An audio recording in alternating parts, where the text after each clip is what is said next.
Hello दोस्तों, मैं रोहित चंद्रौल स्वागत करता हूं आप सभी का जीवीएन एकेडमी मंडला के यूट्यूब चैनल पे। जैसा कि आप सभी को ज्ञात है, हमने विश्व भूगोल की श्रृंखला का आगाज किया हुआ था, जिसमें हमने मुख्य मुख्य टॉपिकों के बारे में अध्ययन कर चुका था। पिछले लेक्चर में हमने नॉर्थ अमेरिका के बारे में जाना तथा आज के इस लेक्चर में हम अपनी इस विश्व भूगोल की श्रृंखला को आगे बढ़ाते हुए आज हम पढ़ने जा रहे हैं साउथ अमेरिका कॉन्टिनेंट के बारे में।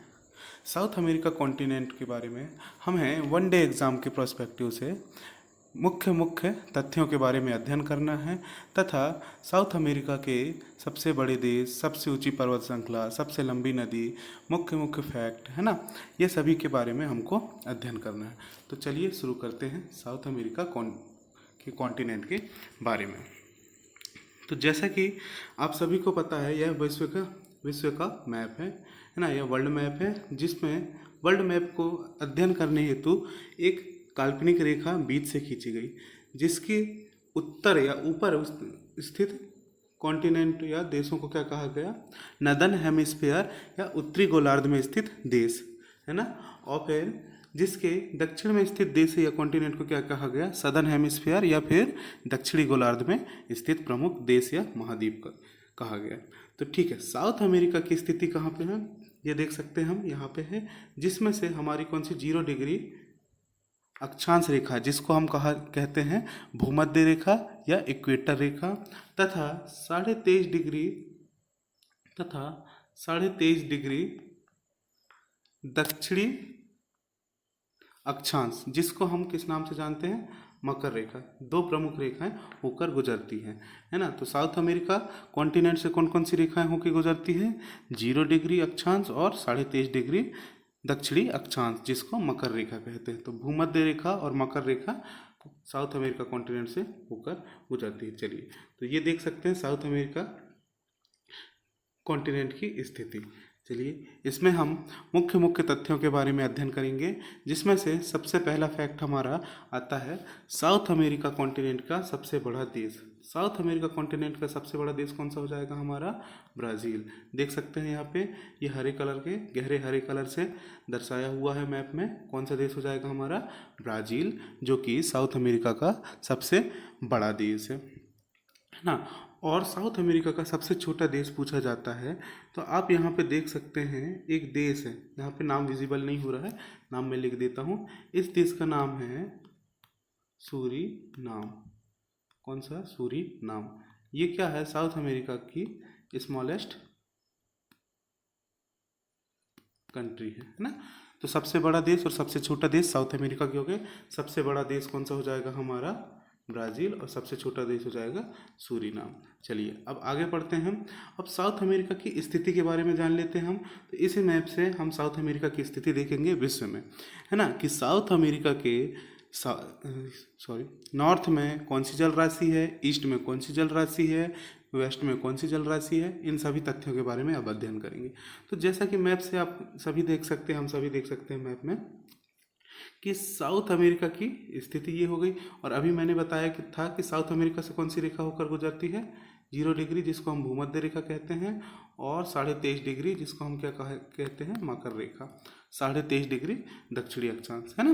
तो चलिए, तो याद रख लीजिएगा, 0 डिग्री के ऊपर जो भी देश, कॉन्टिनेंट या जल राशि मौजूद होगी, उसके नाम के साथ क्या लिखा रहेगा, नॉर्थ या फिर उत्तरी, है ना। तो ये चीज़ देख लेंगे और ये याद रखेंगे, और इसके नीचे उपस्थित जल राशि क्या कहेंगे, साउथ वाली, है ना। तो चलिए आगे चलते हैं। तो देख सकते हैं यहाँ पे हमने पढ़ा हुआ था एक जल राशि के बारे में, एक बड़ी जल राशि जो कि एस आकार में फैली हुई थी, है ना। इस जल राशि को क्या कहा जाता है, अटलांटिक ओशियन। कौन सा ओशियन, अटलांटिक ओशियन। तो यह है अटलांटिक ओशियन जो है वह भूमध्य रेखा के उत्तर में भी फैला हुआ है और दक्षिण में भी फैला हुआ है।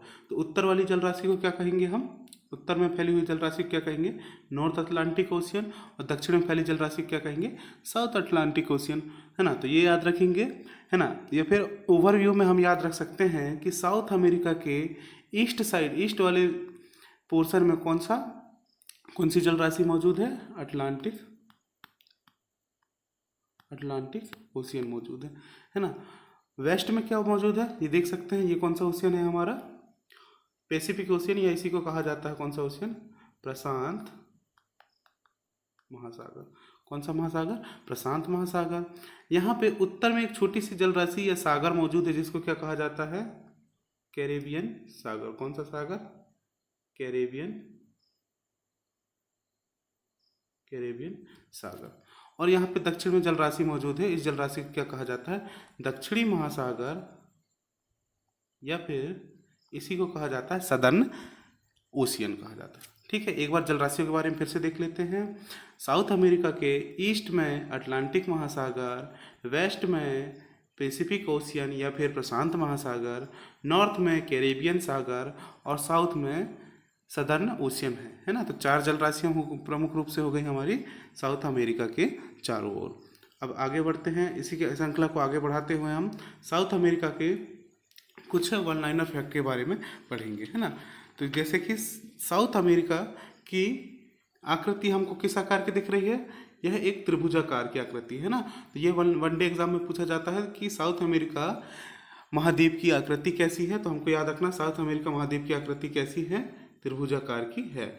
चलिए, और उसके बाद पूछा जाता है साउथ अमेरिका विश्व में कौन से नंबर का महाद्वीप है, आकार के हिसाब से या क्षेत्रफल के हिसाब से। तो हमने पढ़ा था सबसे बड़ा महाद्वीप है हमारा एशिया, दूसरे नंबर में आता है कौन, अफ्रीका, तीसरे नंबर का सब महाद्वीप कौन सा है, नॉर्थ अमेरिका, और फोर्थ नंबर में हमारा नंबर आता है किसका, साउथ अमेरिका। तो साउथ अमेरिका विश्व का चौथा सबसे बड़ा महाद्वीप है। चलिए अब आगे चलते हैं। हाँ, अब साउथ अमेरिका की पर्वत श्रृंखला के बारे में पढ़ लिए थे हम। साउथ अमेरिका में सबसे लंबी पर्वत श्रृंखला, जो विश्व की सबसे लंबी पर्वत श्रृंखला पाई जाती है ना, कैसी लंबी, लंबाई के आधार पे। यहाँ से साउथ अमेरिका के पश्चिमी तट से लगी हुई एक पर्वत श्रृंखला पाई जाती है। इस पर्वत श्रृंखला का नाम क्या है, एंडीज पर्वत श्रृंखला। कौन सी पर्वत श्रृंखला है, एंडीज पर्वत श्रृंखला, जिसका अक्षांशीय विस्तार सर्वाधिक है ना। तो याद रखना है विश्व की सबसे लंबी पर्वत श्रृंखला कौन सी हो जाएगी हमारी, एंडीज पर्वत श्रृंखला। और एंडीज पर्वत श्रृंखला की सबसे ऊंची चोटी का नाम क्या है, माउंट, क्या नाम बताए थे हम, एकांका गुआ। कौन सी है, माउंट एकांकागुआ। तो इस प्रकार हमको साउथ अमेरिका की सब पर्वत श्रृंखला और सबसे ऊंची चोटी के बारे में भी ज्ञात हो गया। चलिए अब श्रृंखला को आगे बढ़ाते हुए हम साउथ अमेरिका की सबसे लंबी नदी के बारे में पढ़ेंगे। तो साउथ अमेरिका की सबसे लंबी नदी देख सकते हैं, देखिए अगले मैप में देख लेते हैं, नहीं है क्या अगला मैप, चलिए ठीक है हम बता देते हैं इसी मैप में, अगले मैप में फिर से समझ लेंगे। तो देखिए ब्राज़ील देश से होते हुए एक नदी बहती है जो कि कहाँ से, जिसका उद्गम स्थान कहाँ पे है, एंडीज पर्वत श्रृंखला से ही है। इस नदी का नाम क्या है, अमेजन नदी। कौन सी नदी है ये, अमेजन नदी। अमेजन नदी जो कि भूमध्य रेखा, यहाँ से होकर कौन सी रेखा गुजरती है, भूमध्य रेखा, भूमध्य रेखा में पाई जाती है। तो यहाँ पे बहुत घने वन पाए जाते हैं, है ना, बहुत घने वन पाए जाते हैं जिनको अमेजन के वर्षा वन कहा जाता है। क्या कहा जाता है, अमेजन के वर्षा वन। और अमेजन के वर्षा वन को ही एक नाम से और जाना जाता है जिसको हम घास के मैदान में पढ़ते हैं, जिसका नाम क्या है, सेलवास। तो अमेजन के वर्षा वन को क्या कहा जाता है, सेलवास कहा जाता है। एक घास के मैदान पढ़े जाते हैं, है ना। विश्व के लगभग 30% से ज़्यादा ऑक्सीजन इन्हीं अमेजन के वर्षा वन सेलवास से उत्पादित होती है। इस वजह से अमेजन वर्षा वन को क्या कहा जाता है, विश्व के फेफड़े कहा जाता है। क्या कहा जाता है, विश्व के फेफड़े। ये फैक्ट हमको याद रखना है, विश्व के फेफड़े किसको कहा जाता है, अमेजन के वर्षा वन को कहा जाता है ना। अमेजन क्या है, साउथ अमेरिका की सबसे लंबी नदी है, और विश्व की दूसरी सबसे लंबी नदी कौन सी हो जाएगी, अमेजन हो जाएगी। पहले नंबर पे किसका नंबर आता है, नील नदी का, जो कि हमारी अफ्रीका महाद्वीप में बहती है ना। चलिए अब आगे बढ़ाते हुए श्रृंखला को देख लेते हैं हम कि विश्व का सबसे ऊंचा जलप्रपात। चलिए अब धीरे धीरे करके हम अध्ययन करते हैं साउथ अमेरिका के बारे में। विश्व का सबसे ऊंचा जलप्रपात जो कि साउथ अमेरिका में ही पाया जाता है, जिसका नाम एंजिल जलप्रपात है। चलिए उसके बारे में हम अभी आगे डिटेल में पढ़ेंगे, तो ठीक है। तो चलिए हम आगे बढ़ते हुए अब देखते हैं कि साउथ अमेरिका की पर्वत श्रृंखलाओं के बारे में। इस मैप में हम देखेंगे साउथ अमेरिका की पर्वत श्रृंखलाओं के बारे में, है ना। उसको देखने से पहले हमें एक चीज़ और याद रखना है कि नॉर्थ अमेरिका और साउथ अमेरिका के बीच में एक पनामा स्थमस पाया जाता है ना। यह पनामा नाम की नहर पाई जाती है जो कि पैसिफिक ओशियन को किससे जोड़ती है, कैरेबियन ओशियन से, या फिर प्रशांत महासागर को किससे जोड़ देती है, कैरेबियन सागर से, है ना। तो ये याद रख लेंगे, क्या नाम है इसका, पनामा नहर। पनामा नहर के बारे में बहुत बार पूछा जाता है कि पनामा नहर किन दो जलराशियों को जोड़ती है। तो पनामा नहर प्रशांत महासागर और कैरेबियन सागर को जोड़ती है ना। और उसके बाद फिर हमको एक फैक्ट और याद रखना है कि साउथ अमेरिका के साउथ में यहाँ पे साउथ अमेरिका के साउथ में यहाँ पे एक पैसेज मौजूद है जिसको ड्रैकन पैसेज कहा जाता है ना। ड्रैकन पैसेज कहा जाता है, जो साउथ अमेरिका को अंटार्कटिक महाद्वीप से अलग करता है। ठीक है, चलिए अब देखते हैं पर्वत श्रृंखला। साउथ अमेरिका की क्या देखते हैं हम, साउथ अमेरिका की पर्वत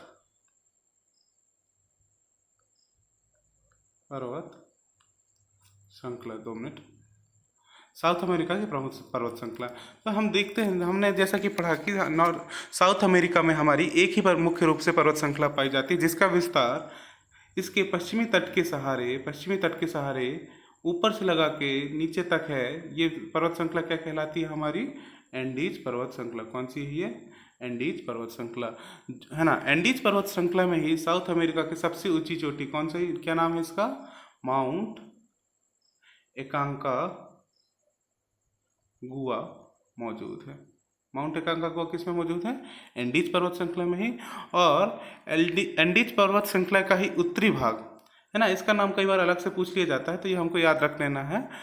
कॉर्डिलेरा ओरिएंटल कहा जाता है। क्या कहलाता है, कार्डिलेरा कहलाता है, कार्डिलेरा ओरिएंटल कहलाता है। तो ये हमको याद नहीं रखना है, बस हमको याद रखना है कि विश्व की सबसे लंबी पर्वत श्रृंखला कौन सी हो जाएगी, एंडीज पर्वत श्रृंखला, जो कि साउथ अमेरिका कॉन्टिनेंट का भाग है ना। और एंडीज पर्वत श्रृंखला की सबसे ऊंची चोटी कौन सी हो जाएगी, माउंट एकांकागुआ। यहाँ पे आप फोटो देख सकते हैं माउंट एकांकागुआ की, ये कौन सी हो जाएगी, माउंट एकांकागुआ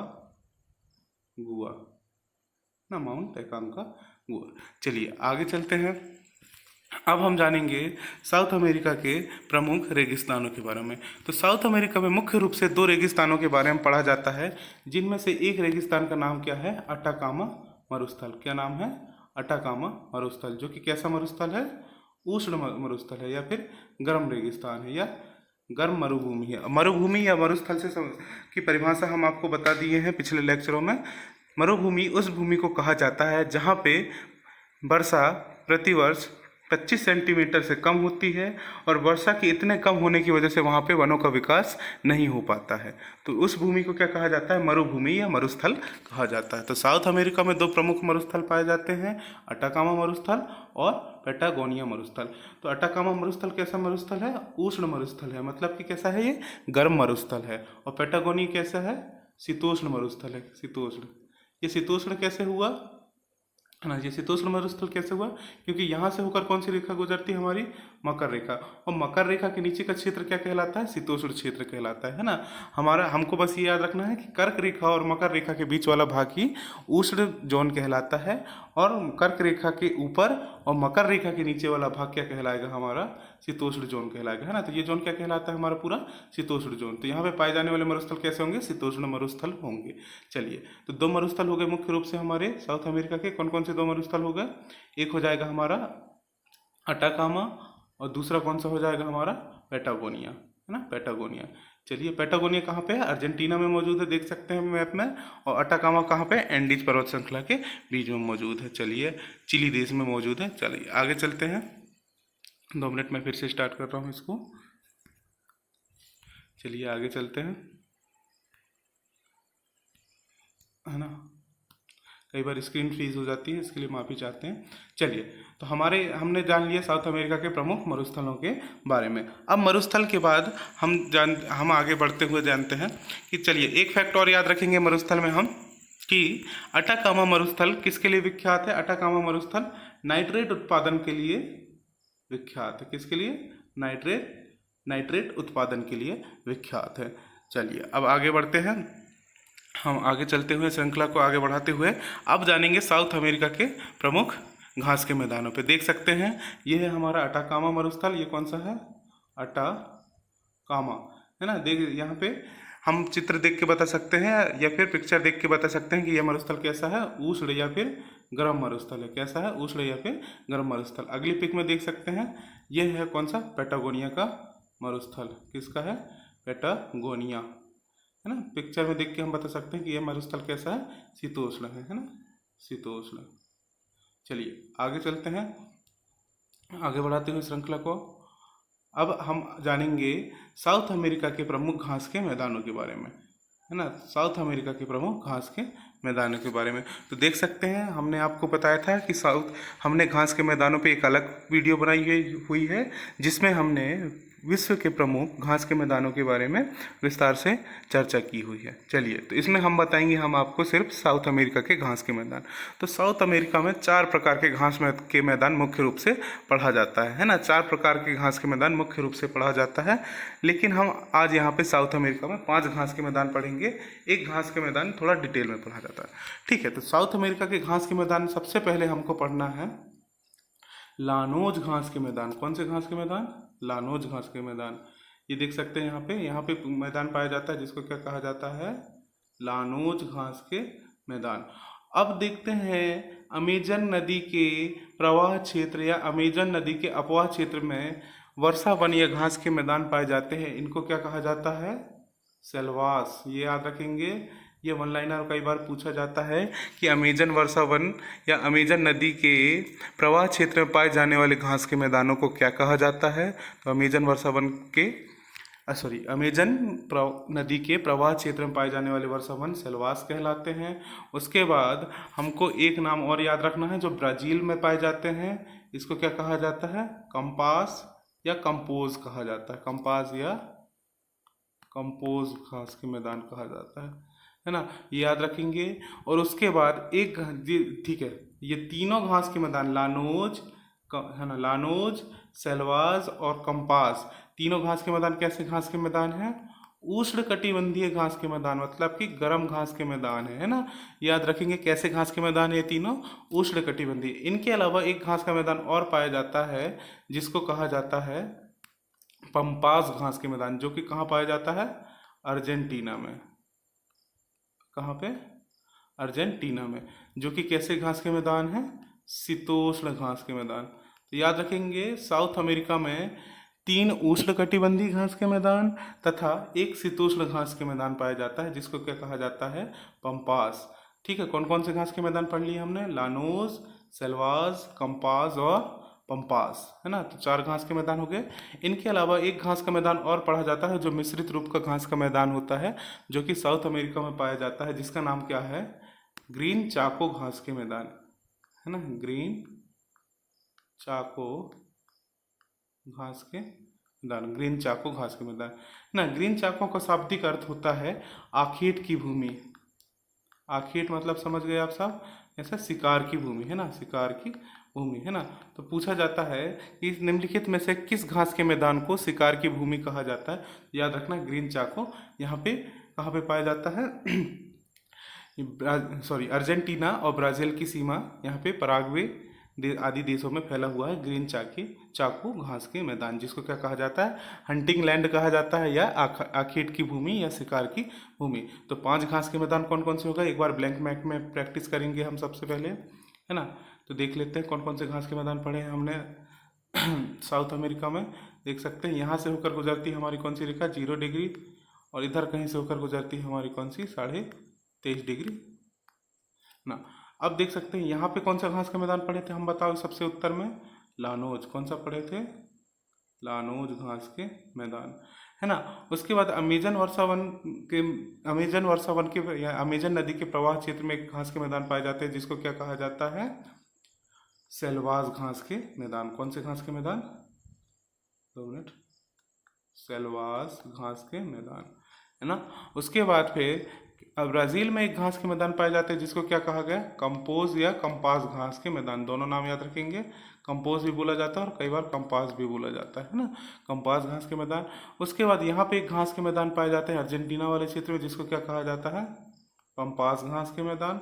और उसके बाद एक घास के मैदान और मिश्रित टाइप के जिनको क्या कहा जाता है? ग्रीन चाको। इसी क्या कहा जाता है? आखेट की भूमि। तो ये हो गए मुख्य रूप से 5 घास के मैदान साउथ अमेरिका के। अब आगे बढ़ाते हुए श्रृंखला को आप पढ़ेंगे साउथ अमेरिका के प्रमुख झीलों के बारे में। तो सब साउथ अमेरिका की प्रमुख झीलों के बारे में पढ़ेंगे, जिनमें से हमको सबसे पहले पढ़ना है सबसे उत्तर में एक देश मौजूद है। ये देख सकते हैं यहाँ पे, ये देश मौजूद है इस देश का क्या नाम है? वेनेजुएला देश। क्या नाम है इस देश का? वेनेजुएला देश। वेनेजुएला देश के भी उत्तरी भाग में, है ना, देख सकते हैं, मैं आपको जूम करके दिखा देता हूँ। वेनेजुएला देश के भी उत्तरी भाग में एक झील पाई जाती है। इस झील को क्या कहा जाता है? मराकैबो झील। कौन सी झील? मराकैबो झील। बहुत इंपॉर्टेंट झील है, वनडे एग्जाम के पर्सपेक्टिव से हमको इस झील का नाम याद रखना है। और ये झील किसके लिए विख्यात है? इसके नीचे प्राकृतिक तेल के भंडार पाए गए हैं, है ना। सबसे ज़्यादा ज्ञात प्राकृतिक तेल के भंडार किस झील के नीचे पाए जाते हैं? वेनेजुएला की मराकैबो झील के नीचे, है ना। अब आगे पढ़ते हैं दूसरी झील के बारे में। जो दूसरी झील का नाम क्या है? टिटिकाका झील। दो तीन झील ही हैं साउथ अमेरिका की जिनके बारे में हमको अध्ययन करना है और जिनको याद रखना है। दूसरी झील है यहाँ पे बोलीविया में। दूसरी झील का नाम क्या है? टिटिकाका, है ना।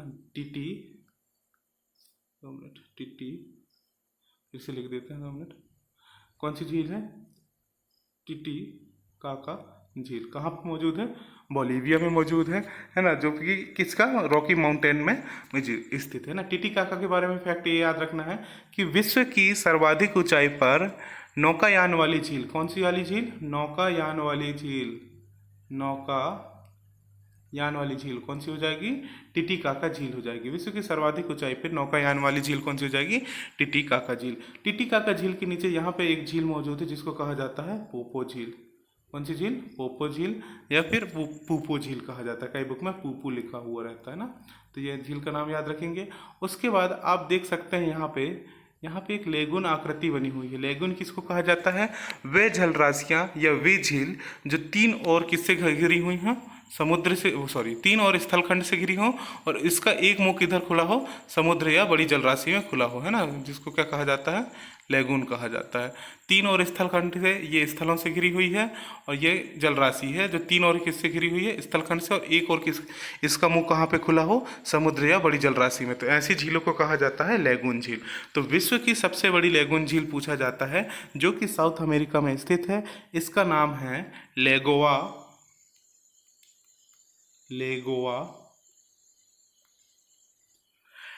लेगोआ डॉस पैटोस। क्या नाम है? अजीब सा नाम, थोड़ा सा याद रखेंगे फिर भी। लेगोआ डॉस पैटोस। क्या नाम है? लेगोआ डॉस पैटोस। देख सकते हैं कहाँ पे मौजूद है? ये वाली मौजूद है। क्या नाम है? लेगोआ डॉस पैटोस। ये झील क्या है? विश्व की सबसे बड़ी लेगून झील है। विश्व की सबसे बड़ी लेगून झील, है ना। कैसी झील है?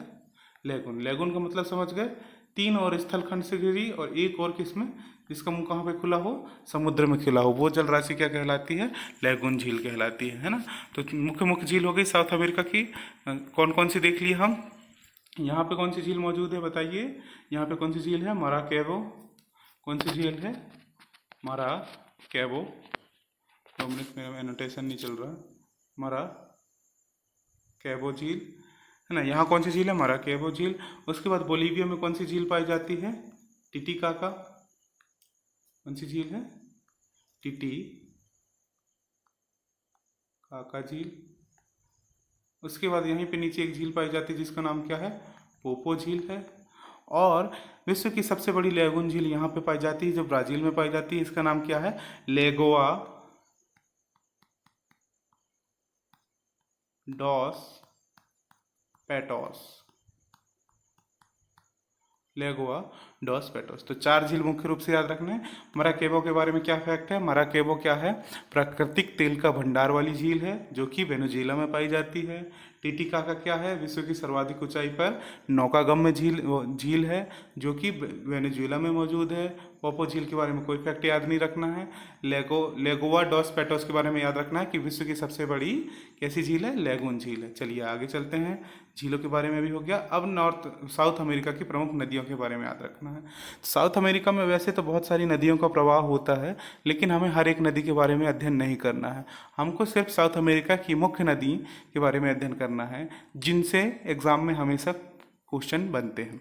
जैसा कि आपसे पूछ लिया जाता है कि ऑर्निको नदी कौन से महाद्वीप में बहती है ना। क्या पूछता है एग्जाम में? ऑर्निको नदी किस महाद्वीप में प्रवाहित होती है? ये किस लिए पूछा जाता है? क्योंकि ऑर्निको नदी, ये देखिए यहाँ पे इसके उत्तरी भाग में बहती है और ऑर्निको की सहायक नदी है करोनी नदी, है ना। कौन सी नदी है? करोनी नदी। करोना नहीं, करौनी नदी, है ना। करोनी नदी। करोनी नदी पे ही विश्व का सबसे ऊंचा जलप्रपात जिसको क्या कहा जाता है, एंजिल फॉल या एंजिल वाटरफॉल कहा जाता है। विश्व का सबसे ऊंचा जलप्रपात कौन सा है, एंजिल फॉल या एंजिल जलप्रपात, जो कि ऑर्निको की सहायक नदी करौनी पे पाया जाता है ना। तो ऐसा वन लाइनर फैक्ट पूछा जाता है। उसके बाद पूछा जाता है कि मैगडेलना नदी किस महाद्वीप से होकर प्रवाहित होती है। तो याद रखना है मैगडेलना नदी कहाँ से प्रवाहित होती है, साउथ अमेरिका में प्रवाहित होती है। और पूछा जाता है कि विश्व की सबसे बड़ी ऐसा पूछा जाता है कि विश्व की सबसे बड़ी नदी जो सर्वाधिक मात्रा में जल प्रवाहित करके ले जाती है, उस नदी का नाम क्या है। तो उस नदी का नाम क्या है, अमेजन रिवर या अमेजन रिवर, जो क्या करती है, सर्वाधिक जल प्रवाह करके ले जाती है ना।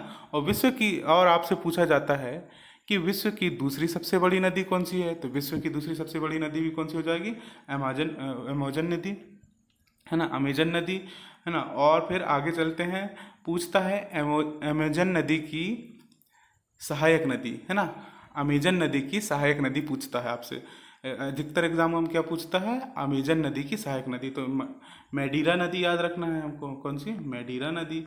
उसके बाद इन नदियों के बारे में पूछा जाता है, पराना नदी, पराग्वे नदी, ये दोनों संयुक्त होकर आगे पराना नदी कहलाती हैं। और ये जाके कहाँ पे अपना जल छोड़ती हैं, रियो डी प्लाटा में है ना। तो ये प्रमुख रूप से फैक्ट हैं जो कि हमको याद रखने हैं नदियों के बारे में। कौन से कॉन्टिनेंट की नदी, साउथ अमेरिका की नदी।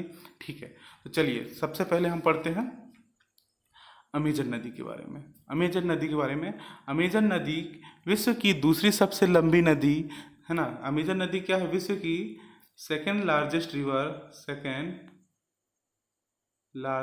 रिवर, कौन सी, अमेजन नदी। और विश्व की सर्वाधिक मात्रा में जल ले जाने वाली नदी, सर्वाधिक मात्रा में जल ले जाने वाली नदी, जल प्रवाह करने वाली नदी कौन सी हो जाएगी, अमेजन नदी। ठीक है, अमेजन की सहायक नदी कौन सी हो जाएगी, मेडीरा नदी। अमेजन की सहायक नदी कौन सी हो जाएगी, मेडीरा। तो दो नदियों के नाम हमको याद हो गए और उनसे संबंधित फैक्ट याद हो गए। अमेजन विश्व की दूसरी सबसे लंबी नदी है तथा विश्व में सर्वाधिक मात्रा में जल ले जाने वाली नदी कौन सी है, अमेजन नदी है ना। उसके बाद फिर हमको याद रखना है, अमेजन के वर्षावन क्या कहलाते हैं, सेलवास कहलाते हैं। अमेजन के वर्षावन विश्व की 30% से ज़्यादा ऑक्सीजन का निर्माण करते हैं, जिसकी वजह से अमेजन वर्षावन को क्या कहा जाता है, विश्व के फेफड़े कहा जाता है ना। अमेजन की सहायक नदी कौन सी हो जाएगी, मेडीरा हो जाएगी। चलिए अब आगे चलते हैं, ऑर्निको नदी जो कि साउथ अमेरिका के उत्तरी भाग में बहती है, क्या नदी नाम है, और निको नदी। कौन सी नदी, ऑर्निको नदी। ऑर्निको नदी की सहायक नदी है करौनी नदी। कौन सी नदी, करौनी नदी। इसी पे कौन सा वाटरफॉल मौजूद है, एंजिल जलप्रपात, जो कि विश्व का सबसे ऊंचा जलप्रपात है। तो याद रखना है, ऑर्निको नदी किस कॉन्टिनेंट में बहती है, हमारी साउथ अमेरिका कॉन्टिनेंट में। इसकी सहायक नदी कौन सी है, करौनी नदी है, जिसपे ही विश्व का सबसे ऊंचा जलप्रपात एंजिल वाटरफॉल मौजूद है। आगे फोटो भी डाला हुआ हूँ, आप देख सकते हैं आगे आने वाली स्लाइड में है ना, देख सकते हैं यहाँ पे, ये है एंजिल वाटरफॉल, देख सकते हैं। विश्व का सबसे ऊंचा जलप्रपात है जो कि सर्वाधिक ऊंचाई से पानी गिराता है ना। कौन सी नदी पे है, करौनी नदी पे। और करौनी किसकी सहायक है, करौनी किसकी सहायक है, ऑर्निको नदी की। उसके बाद अगली नदी याद रखना है हमको, कौन सी, मैगडेलना नदी, मैगडेलना नदी। उसके बाद आगे चल के हमको याद रखना है पराना रिवर, जो कि साउथ अमेरिका कॉन्टिनेंट में बहती है। पराग्वे रिवर है ना, पराग्वे रिवर जो कि साउथ अमेरिका कॉन्टिनेंट में बहती है। पराना पराग्वे आगे जाके मिल जाती है और ये संयुक्त रूप से किस नाम से जानी जाती है, पराना रिवर के नाम पे है ना। जब भी दो नदियों का संगम होता है तो आगे बहने वाली नदी का नाम क्या होगा, यह कौन सी नदी डिसाइड करती है, जो अधिक गहराई से बहते हुए आती है, या जिस नदी की गहराई ज़्यादा। माना कि दो नदी हैं ए और बी है ना, दोनों आगे आके मिल गई, जिसमें से बी नदी की गहराई ज़्यादा थी। क्या ज़्यादा थी, गहराई ज़्यादा थी, तो यह आगे बहने वाली नदी क्या कहलाएगी, बी नदी कहलाएगी है ना। तो इसी प्रकार से पराना और पराग्वे नदी में हमको याद रखना है कि कौन सी नदी की गहराई अधिक थी, पराना नदी की, इस वजह से यह नदी आगे क्या कहलाई, पराना रिवर कहलाई। चलिए, और पराना और पराग्वे का पानी संयुक्त रूप से कहाँ पे गिरता है, रियो डी प्लाटा। ये बहुत एग्जाम में पूछा गया है, रियो डी प्लाटा क्या कहलाता है, ये रियो डी प्लाटा। ठीक है, चलिए अब आगे देख लेते हैं। यहाँ पे नदियों के बारे में एक बार एक ब्लैंक मैप में बना लेंगे। साउथ अमेरिका की सबसे लंबी नदी कौन सी हो जाएगी? अमेजन नदी, है ना। अमेजन की सहायक क्या हो जाएगी? मेडीरा नदी। यहाँ पे नॉर्थ में एक नदी बहती है जिसका नाम क्या है? ऑर्निको नदी। यहाँ नॉर्थ से एक नदी बहती आती है जिसका नाम क्या है? मैगडेलना रिवर। यहाँ से एक नदी बहती है जो कि रियो डी प्लाटा में अपना पानी गिराती है। 2 मिनट, जो कि यहाँ से एक नदी, 2 मिनट, जो कि रियो डी प्लाटा में पानी गिराती है जिसका नाम क्या है? पराना रिवर। और ये क्या है? हमारी पराग्वे रिवर। चलिए ठीक है, तो ये मुख्य मुख्य नदियाँ हो गई north America, south America continent की। देख सकते हैं ये हमारा एंजिल वाटरफॉल है। चलिए, तो अब हमने साउथ अमेरिका में किस किस के बारे में जाना। साउथ अमेरिका की सबसे पहले हमने देखा साउथ अमेरिका वर्ल्ड मैप में स्थित कहाँ पे है ना, यहाँ पे मौजूद है, जिसमें से कौन कौन सी रेखाएं होकर गुजरती है? इक्वेटर होकर गुजरती है, और यहाँ पे 23.5 डिग्री नॉर्थ रेखा या साउथ रेखा जिसको मकर रेखा कहा जाता है वो होकर गुजरती है ना। यहाँ पे एक ऐसा आकार की जलराशि जिसको अटलांटिक महासागर कहा जाता है। तो साउथ अमेरिका की ईस्ट में अटलांटिक महासागर, नॉर्थ में कैरेबियन महासागर, साउथ में यहाँ पे दक्षिणी महासागर, और पश्चिम में यहाँ पे क्या है? प्रशांत महासागर। कौन सा महासागर? प्रशांत महासागर है। तो ये साउथ अमेरिका की स्थिति हो गई। अगले डायग्राम में हमने जाना कि साउथ अमेरिका के देशों के बारे में। साउथ अमेरिका का सबसे बड़ा देश कौन सा हो जाएगा? ब्राज़ील। सबसे छोटा देश यहाँ पे मौजूद है, क्या नाम है इसका? सूरीनाम, है ना। आगे चलते हुए हमने जाना कि साउथ अमेरिका की अवस्थिति, है ना। ये देख चुके हैं हम, पहले मैप में बता दिया मैंने। देख सकते हैं यहाँ पे अटलांटिक ओशियन, ये भी आउट अटलांटिक ओशियन, और ये पूरी जलराशि क्या कहलाएगी? प्रशांत महासागर, कैरेबियन सागर, और यहाँ पे कौन सी जलराशि है? दक्षिणी महासागर, है ना। साउथ अमेरिका नॉर्थ अमेरिका के माध्यम से, यानी नॉर्थ अमेरिका से पनामा नहर के माध्यम से अलग होता है। पनामा नहर किन 2 जलराशियों को जोड़ती है? प्रशांत महासागर को, 2 मिनट, पनामा नहर किसको किसको जोड़ती है? प्रशांत महासागर को किससे जोड़ती है? कैरेबियन सागर से जोड़ती है। और साउथ अमेरिका के दक्षिण में यहाँ पे, जो कि इसको, ये देख सकते हैं यहाँ पे एक पास मौजूद है, इसको क्या कहा जाता है? ड्रेकन पास या ड्रेक पैसेज कहा जाता है। ड्रेक पैसेज कहा जाता है, ठीक है, इतना याद रखेंगे। चलिए आगे चलते हुए हमने जाना साउथ अमेरिका की प्रमुख पर्वत श्रृंखला, जिसको एंडीज पर्वत श्रृंखला कहा। सबसे ऊंची चोटी कौन सी हो जाएगी? माउंट एकांकागुआ।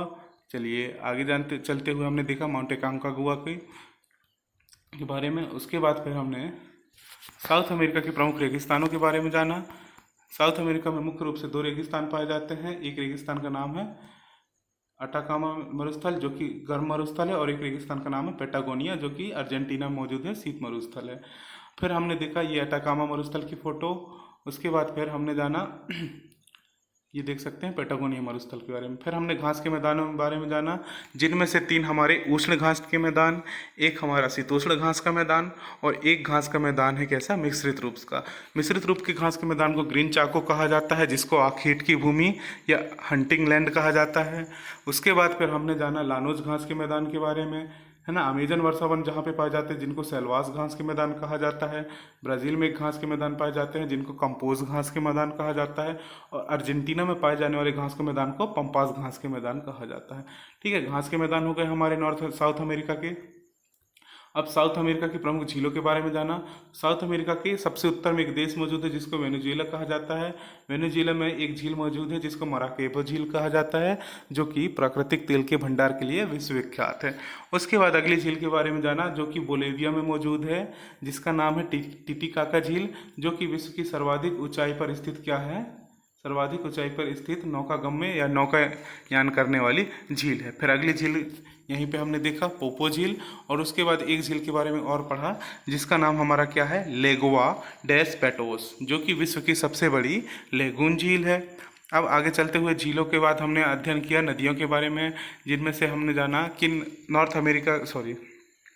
साउथ अमेरिका की सबसे लंबी रिवर कौन सी हो जाएगी? हमारी अमेजन रिवर, जिसकी सहायक नदी में मेडीरा नदी है। उसके बाद एक नदी के बारे में जाना ऑर्निको नदी। ऑर्निको की ही सहायक नदी कौन सी है? करौनी नदी। कौन सी है? करोनी नदी, जिस पे कौन सा जलप्रपात है हमारा, एंजिल जलप्रपात है। उसके बाद हमने जाना मैगडेलना नदी के बारे में, फिर हमने पढ़ा पराना नदी के बारे में, फिर पराग्वे नदी के बारे में। ये दोनों नदी संयुक्त रूप से आगे जा के कहाँ पे गिरती हैं, रियो डी प्लाटा में। कहाँ पे गिरती हैं, रियो डी प्लाटा में। ठीक है, तो सारी नदियों के बारे में जाना। ये हमारा एंजल वाटरफॉल हमने देखा साउथ अमेरिका में। चलिए ठीक, तो यहाँ पे हमारा south America content one day exam perspective से मुख्य मुख्य तथ्यों के साथ समाप्त होता है। वीडियो कैसा लगा आप ज़रूर बताएं, है ना, और रिव्यू ज़रूर दें। धन्यवाद।